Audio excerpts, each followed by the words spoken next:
franchement bien pouvoir fermer l'œil, récupérer un tout petit peu de sommeil, mais impossible avec le Spotify ambulant à côté de moi.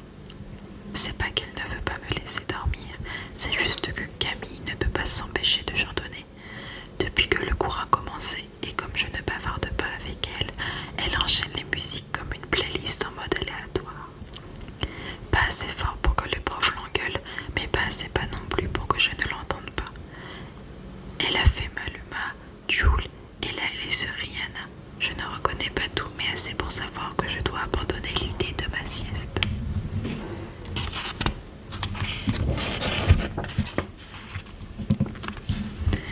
Les yeux fermés, la tête dans la main, les cheveux devant le visage, on pourrait croire que je dors, mais non, je suis en train de penser à ma revanche. Meuf, tu dors? Je sens un coup de coude qui me bouscule. Camille vient de ruiner mon équilibre. Ma tête tombe de ma main et je suis obligée de me redresser d'un coup. Elle me fait des gros yeux en désignant rapidement d'un hochement de tête Monsieur Dubois qui remonte les allées en récitant son monologue. Que voulait dire Anouilh dans ce passage d'Antigone? Décidé, je reprends rapidement mon crayon et je note ce qu'il dit tandis qu'il passe à côté de nous. La place du fond, c'est de loin la peste des places. Quand il arrive à notre niveau, à part la trace rouge sur ma joue, là où ma main s'appuyait, impossible de dire que je reposais mes yeux. Bon, quand je regarde mon cahier, c'est clair que j'ai loupé tout ce qu'il venait de nous citer. Je me retourne vers Camille, je lui fais mon plus beau sourire et mes yeux d'endormi. Elle m'observe et hausse juste un sourcil. Ok, j'ai peut-être un peu trop abusé de cette technique. Ma grimace du double menton est beaucoup plus efficace. Elle retient un éclat de rire et me file son cahier que je m'empresse de recopier. Alors, tu veux te venger de qui? Elle murmure en récupérant ses notes.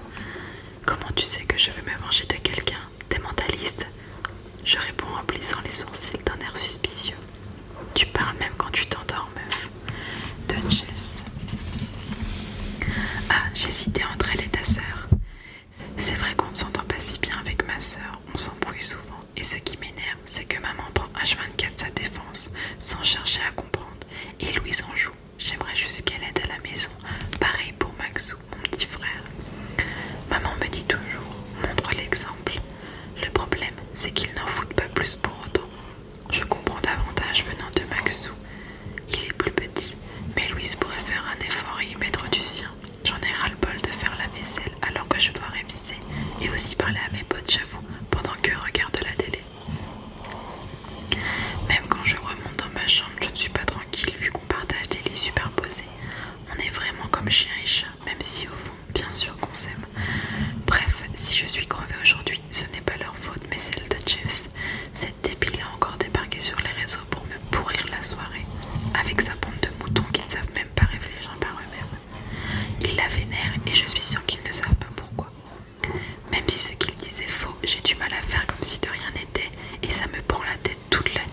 Le mal de ventre à cause du stress quand je pense au lycée demain. Romanus, murmure Camille, tu fasses encore, réveille-toi. Camille, c'est le genre de pote qui partage tout, bon, sauf sa nuggets, sans te faire de chantage. Ou qui comprend en un mot les galères de merde dans lesquelles tu te trouves.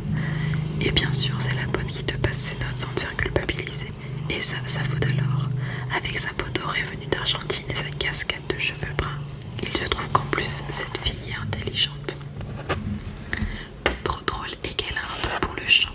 Et la preuve vivante que non, clairement, on ne n'est pas tous égaux. Yes, plus que 5 minutes avant la pause, souffle Camille en souriant. Ouais, 5 minutes avant le drame, elle veut dire. Avec ma petite sieste, je n'ai pas vu le temps passer et je n'ai pas eu le temps de me préparer psychologiquement à ce qui m'attendait. Si seulement Louise était la seule personne avec qui je m'embrouille, ça irait encore. Message de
alors une figure de style. Je me mets entre les deux en riant et on part tous les trois vers l'entrée du self où la file d'attente est déjà très longue. Mon ventre se serre et clairement ce n'est pas de faim. Je sens le stress remonter jusque dans la gorge. Heureusement, aujourd'hui les pestes n'étaient pas au même niveau que moi dans la file. Sophia, qui a déjà pris son plateau et qui croque dans le premier bout de pain qui lui passe sous le nez, me tend sa main. Allez, on les emmerde, ok? Je lui tape dans la main et j'avance à mon tour. Je ne sais même pas quoi choisir à manger tellement le stress me gagne. Sophia me demande plusieurs fois de prendre des trucs pour elle. Je rajoute tout qu'un morceau de pain sur mon plateau. Et je me lance dans la fosse au lion. Parfois on imagine des choses, on croit entendre des murmures, on pense que quelqu'un nous observe en rigolant. Moi, je sais que c'est le cas. J'ai beau baisser la tête en rejoignant notre table, j'entends clairement des gens se moquer de moi ou chuchoter entre eux. J'inspire et continue d'avancer sans les regarder. Les enfers sont juste à ma droite. On dirait que t'as retrouvé tes affaires de sport, Romain la mythomane, lance Jess en rigolant.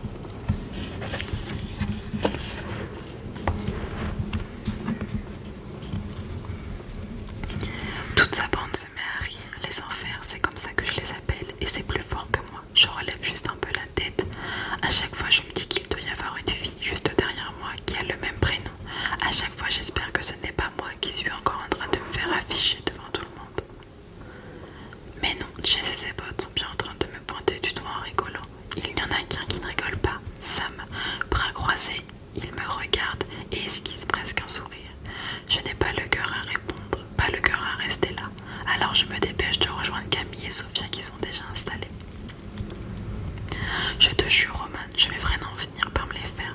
Tu me le dis, on y va ensemble si tu veux, souffle Sophia en terminant son pain, tout énervé par cet acharnement quotidien.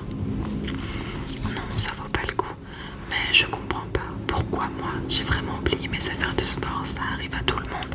Pourquoi ils passent pas à autre chose sérieux? Elles ne me connaissent même pas. Camille hausse les épaules et se jette sur son plateau. Sophia est toujours aussi énervée, mais son appétit finit aussi par prendre le dessus. Rapidement, mes potes oublient les messes basses, les sourires en coin des gens qui passent devant nous pour poser leur assiette vide. Moi, non. Quand les enfers terminent leur repas, j'entends même dire « Vas-y, fais pas ta romane » avant que leurs éclats de rire ne disparaissent dans les escaliers. J'aurais envie de pleurer, là au-dessus de mon cordon bleu et de mon chou-fleur, mais je me retiens. Je sais que si je me mets à pleurer une fois devant eux, je n'arrêterai plus et ça leur ferait trop plaisir. Parfois ça m'arrive de compter les jours jusqu'à la fin du lycée et de me demander quand tout ça va s'arrêter. L'humiliation, les rires, les blagues déplacées, les insultes. Ma mère dit que ça me rendra plus forte, j'en doute. Pour l'instant je m'enfonce juste. À chaque remarque, chaque moquerie, c'est un coup de pelle en plus. Je suis fatiguée de tout ça. Tu finis pas ta viande? Me demande Camille, la bouche pleine et la fourchette déjà en l'air. Non, vas-y, prends-la. Mais tu manges pas chez toi, on dirait Ron Weasley, lance Sophia. Ben si, mais j'ai tout vomi hier à cause de ma gastro. Et puis, c'est qui Ron? Oui, je sais pas quoi. Camille est capable de citer toutes les chansons de Maluma, de se souvenir de tous ses albums par ordre chronologique, mais pour ce qui est du reste, elle est toujours larguée. Sophia la regarde avec un air dépité. Pour elle, ne pas connaître Harry Potter, c'est un crime. Enfin, le pire serait sans doute de ne pas être capable de chanter une seule chanson de Beyoncé. Camille, elle, se sent des lycéennes normales. Elles peuvent rentrer en classe, s'habiller comme elles le souhaitent, dire ce qu'elles pensent sans que personne ne les critique. Elles peuvent manger ce qu'elles veulent sans avoir peur de se prendre une insulte dans la tête juste après. Je n'ai pas cette chance et je ne sais même pas pourquoi. Parfois, j'aimerais bien être dans un film américain. Au lieu de baisser la tête en allant à ma table, je marcherais fièrement, le menton bien haut, et dès que Jess rigolerait, je prononcerais la phrase à laquelle elle ne trouverait rien à répondre. Ce serait à son tour de se faire humilier, mais on n'est pas dans un film américain et je n'ai pas le courage de leur répondre, et même pas l'envie d'être méchante. Je n'ai pas pour habitude de me faire marcher dessus, mais si je le faisais, je ne suis même pas sûre que ça changerait quoi que ce soit. Je pourrais changer de style de fringue, ne plus rien dire ou leur répondre, je serais encore leur bête de foire. Je ne sais même pas ce que j'ai fait pour mériter ça. Comme dirait ma mère, l'ignorance est le meilleur des mépris, mais je ne suis pas sûre qu'elles en aient vraiment conscience. Dans mon calendrier mental, je pars un déjeuner, 2 mois avant la libération de la fin du lycée. Mais quand on remonte du self, je vois Jess et toute sa bande assise sur les rambardes des escaliers. Apparemment, la charte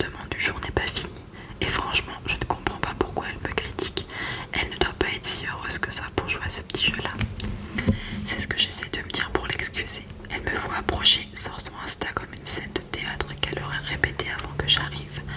Simplicité en description. Non mais la meuf se prend pour qui? C'est sérieux de poster ça sur Instagram? Personne n'a envie de voir ses baskets de merde en photo dans un miroir. N'importe qui peut le faire. Là, Jess en explose en rire. Le troupeau limite, ce n'est pas comme si je m'attendais à ce qu'ils réfléchissent par eux-mêmes non plus. Sophia et Camille me prennent chacune par un bras et on avance plus vite. J'entends derrière moi des remarques encore pires. Autant les remarques sur les affaires de sport, j'ai réussi à les faire glisser et à les ranger dans ma corbeille. Parle toujours, je m'en fous. Autant là, Jess a visé juste et fort. Photographier, c'est ma seule passion. C'est ce que j'ai toujours voulu faire. Pourtant, comme une débile, j'ai posté la photo. Je savais que j'aurais plutôt dû la garder pour moi. Faut que j'arrête de poster des trucs sur mon Insta.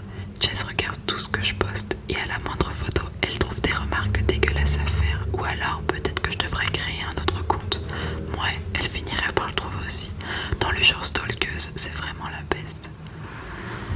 J'essaie de respirer. Si elle m'enlève ma passion, il ne me reste plus rien. Quand je pense qu'il y a encore quelques semaines, je voulais lancer ma chaîne YouTube. Mauvaise idée. Si je fais ça, c'est fini pour moi. Elle n'arrêtera plus jamais de me harceler. Je préfère me faire toute petite et ne pas réagir à ses critiques. Je pense qu'il